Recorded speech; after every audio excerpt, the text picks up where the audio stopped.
Good morning বন্ধুরা, welcome back to my channel. তোমরা সবাই কেমন আছো? আশা করছি সবাই ভালো আছো আর আমিও ভালো আছি। তো দেখো, সকাল সকাল আমি এদিকে স্নান হয়ে গেছে, স্নান করে আমি ঘরটাকে মুছে নিচ্ছি, কারণ ও গিয়েছে বাজারে, মাছ আনে না কি আনে জানি না। বাজার থেকে আসুক, তারপর এদিকে ভাত বসিয়ে দিয়ে আমি ভাবলাম ঘরটাকে মুছে দিই। সবসময় ঘর মোছা হয় না, রোজ ঠান্ডা পড়েছে, ছোটো বাচ্চার মা তো সেই জন্য। আর এদিকে দেখো মাংস নিয়ে এসছো, এদিকে সবজিও নিয়েছে, শসা, বেগুন, আলু, নতুন আলু বেরিয়েছে, খাওয়াই হয়নি তো সেই জন্য ওকে বললাম যে নতুন আলু আনতে। এগুলোই এনেছে, আর ধনে পাতা এনেছে। এই শীতের দিনে ধনে পাতা না হলে কিন্তু ভালো লাগে না। আমার সর্দি লেগে গেছে, বুঝতেই পারছো। এদিকে মাংসটা রেডি করে মাংসটা বসিয়ে দিয়েছি।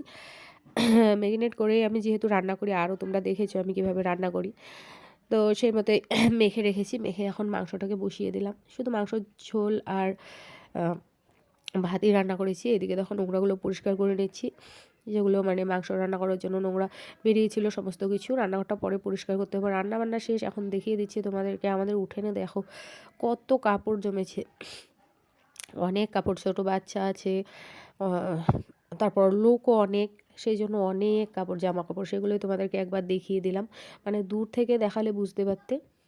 আর এদিকে আমি এখন খাওয়া দাওয়া হয়ে গেছে, এখন খাওয়া দাওয়ার পরে জামা কাপড়গুলো তুলতে আসলাম।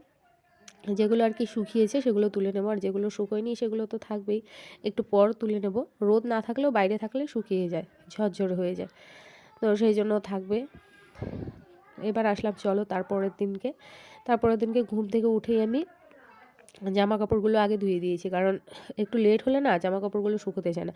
আমার তো বারান্দা নেই, তো বারান্দায় মেলে দিলে রাখলেও হয়, কিন্তু আমার ভিজে কাপড়গুলো ঘরে মেলে রাখতে হয়, ভালো লাগে না দেখতে। সেই জন্য ভাবলাম যে সকাল সকালই জামা কাপড়গুলো ধুয়ে দিই। এখন তো আর তেমন রোদ থাকে না বাইরে, সেই জন্যই ভাবলাম। তো চলো, আমার ভিডিওটা এই পর্যন্তই। টাটা বন্ধুরা।